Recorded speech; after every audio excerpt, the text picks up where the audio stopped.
తిరుపతి జిల్లా పెళ్లకూరు మండలం Chaganam Lalithamma Bhaskar Rao memorial trust సోమవారం నాడు భారత మాజీ ఉపరాష్ట్రపతి ముప్పవరపు వెంకయ్య నాయుడు సూలూరుపేట శాసనసభ్యురాలు నలవెల విజయశ్రీ సందర్శించి అక్కడి అడిక్షన్ సెంటర్ను ప్రారంభించి లలితమ్మ చిన్నపిల్లల పార్కు ప్రారంభించారు. విద్యావంతులైన పేద పిల్లలకు విద్యా వికాస ఉపకార వేతనాలను పంపిణీ చేశారు.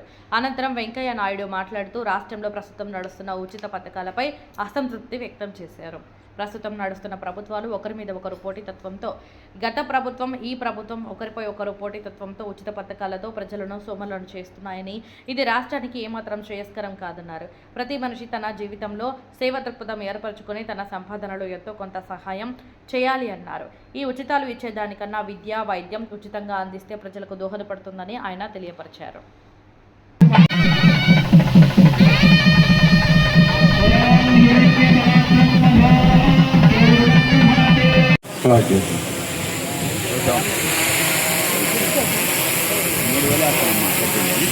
కొనసాగించవలసిందిగా మనస్ఫూర్తిగా కోరుకుంటున్నాను.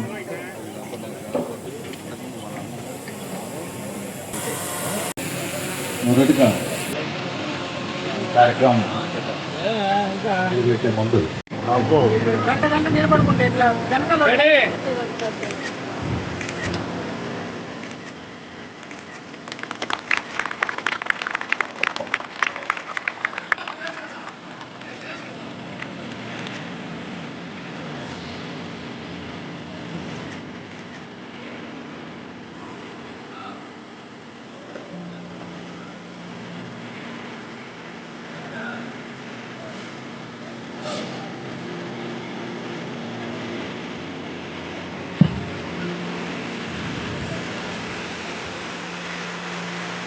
చాలా సంతోషం.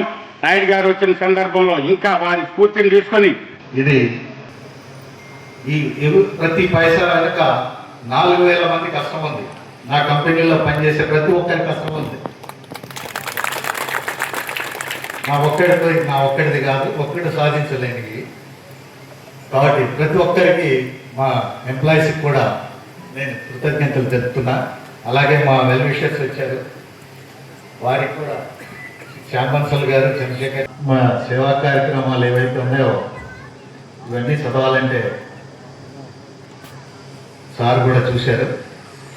ఒక్కసారి ఇంత సేవ చేస్తున్న గౌరీశంకర్ గారికి ప్రత్యేక ధన్యవాదాలు. మన సూలూరుపేట నియోజకవర్గ ప్రజలందరి తరఫున, ముఖ్యంగా పెళ్లకూరు మండల ప్రజల తరఫున ఆయనకి ధన్యవాదాలు తెలియజేస్తున్నాను. ఎంతో మంది సంపాదించి వాళ్ళు స్వతహాగా ఖర్చు పెట్టుకునే వాళ్ళని ఎంతో మంది చూసాం. కానీ సంపాదించిన 10 రూపాయల్లో రూపాయి ప్రజలకు ఖర్చు చేయాలన్న ఆలోచన చాలా తక్కువ మందికి వస్తుంది.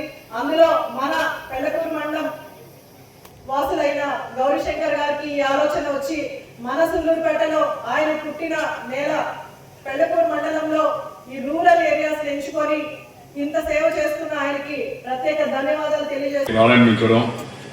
వాడికి పూజా పురస్కార కార్యక్రమాలు చేయడం చాలా సంతోషం. నేను నలుగురు నుంచి తిరుపతి పెడుతుంటే అక్కడక్కడ రోడ్డు మార్గంలో కొన్ని చోట్ల సిమెంట్ బల్లలు కనిపించాయి. ఎవరు ఏర్పాటు చేశారా ఇవన్నీ చెప్పి అనుకుంటునేవాడిని మామూలుగా. ఎందుకంటే నేను తరచుగా ఈ దారిలోనే పెడుతుంటాను కాబట్టి. మొక్కల పంపిణీ, తాగునీటి సరఫరా, నైపుణ్య శిక్షణ అభివృద్ధి, ఉచిత వైద్య శిబిరాలు, దివ్యాంగులకు ట్రైసైకిల్స్, ఇతర సహకారాలు, ఇలాంటి కార్యక్రమాలు చేయడం చాలా ఆనందిస్తుంది విషయం. దాంతోపాటు ఇక్కడ మరణించిన వారికి పేదలకు గౌరవాన్ని ఇస్తూ బాడీ ఫ్రీజర్లు, చివరి యాత్ర కావాల్సిన వాహనాలు ఏర్పాటు చేయడం కూడా నన్ను ఎంతో వాస్తవంగా చెప్పాలంటే ఆకట్టుకుంటున్నాయి. ఈ మిగిలిన సేవలు ఎవరన్నా చేయగలరు. ఇక్కడ అంత్యేష్టి నేను ఎప్పుడు చెప్తుంటాను మామూలుగా, సంపదను పెంచుకో, దాన్ని ఇతరులతో పంచుకో అని. మొదటి లైన్ కూడా ముఖ్యం. అది కూడా సేవ. సేవ ఏ రూపంలో ఎంత మేరకు చేస్తామని కాదు, సేవ దృక్పథం ప్రతి ఒక్కరికి అలవాటు కావాల్సిన అవసరం ఉంది. అందుకే నేను ఎప్పుడు చెప్తుంటాను, ప్రతి ఊరిలో ఒక బడి, ఒక గుడి, విద్యాలయం, దేవాలయం, దాంతోపాటు ఒక సేవాలయం కూడా ఉండాలి. ఇది సేవాలయం. ఇది మన ఇవాళ ఈ కార్యక్రమంలో పాల్గొన్నామే సేవాలయం. ఇలాంటి సేవ ఇవి ప్రభుత్వం చేసే సహాయంతో పాటు స్వచ్ఛందంగా చేసే సేవ కూడా కానీ తోడైతే అది మరింత వేగంగా ముందుకుంటుంది, అందరికీ కూడా చేరుకుంటుంది. ప్రభుత్వాలు కూడా ఇప్పుడు నేను చూస్తున్నాను ఈ మధ్య కాలంలో, ఇక్కడ చూసిన తర్వాత నాకు ఒక మాట చెప్పాల్సి వస్తుంది. ప్రభుత్వాలు కూడా ఉచితంగా ఇచ్చే అలవాటు మానుకోవాలి. పోటాపోటీని పడుతున్నారు, అది ఫ్రీ ఇది ఫ్రీ అని.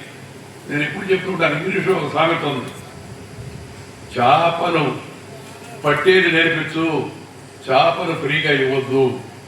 నువ్వు మధ్యాహ్నం మటగుడిసో కొరమైన ఇచ్చావనుకో, సాయంత్రం బొచ్చి పోయాలని అడుగుతాడు. ఓకేవా, బొచ్చా వంజరమా, ఇది సహజమని. అందుకని జనానికి సోంబేరితనం పెంచడం తప్పితే మరేం కూడా కాదు. కానీ విద్య, వైద్యము, నైపుణ్యం, ఇది విద్యలో భాగం. ఇలాంటివి ఫ్రీగా ఇవ్వాలి ప్రభుత్వాలు. అవి కానీ చేయగలిగితే ప్రభుత్వం అంతకు మించిన సేవ ఇంకోటి ఉండదు. అది వదిలిపెట్టి తాత్కాలికంగా ప్రజల డబ్బు, ప్రజలు కట్టే పన్ను డబ్బుల్ని మేము మేడ నొక్కితే మీ అకౌంట్లో పడుద్ది, మేము వాళ్ళకన్నా ఎక్కువ ఇస్తాం, ఇవ్వడానికి ఉండాలి కదా ముందు. డబ్బులే లేకపోతే అప్పు తెచ్చి దిగుమల దేశంలో రాష్ట్రాలకి వచ్చే ప్రయోజనం ఏంది? ఈ విషయాన్ని అందరూ, నేను ఒక పార్టీల గురించి ఒక నాయకుల గురించి చెప్పడం లేదు, నేను రాజకీయాలు వదిలేశాను. కానీ ఈ విషయాలపైన వ్యాఖ్యానం చేస్తుంటాను. దయచేసి ప్రభుత్వాలు విద్య, వైద్యం పైన ఎక్కువ దృష్టి పెట్టాలా. ఆ తర్వాత అసలు పనులు ఉన్నాయి కదా, ప్రతి ఊరికి రోడ్డు వేయించాలా, ప్రతి ఊరికి కరెంట్ వచ్చేట్టుగా చూడాలా, ప్రతి పొలానికి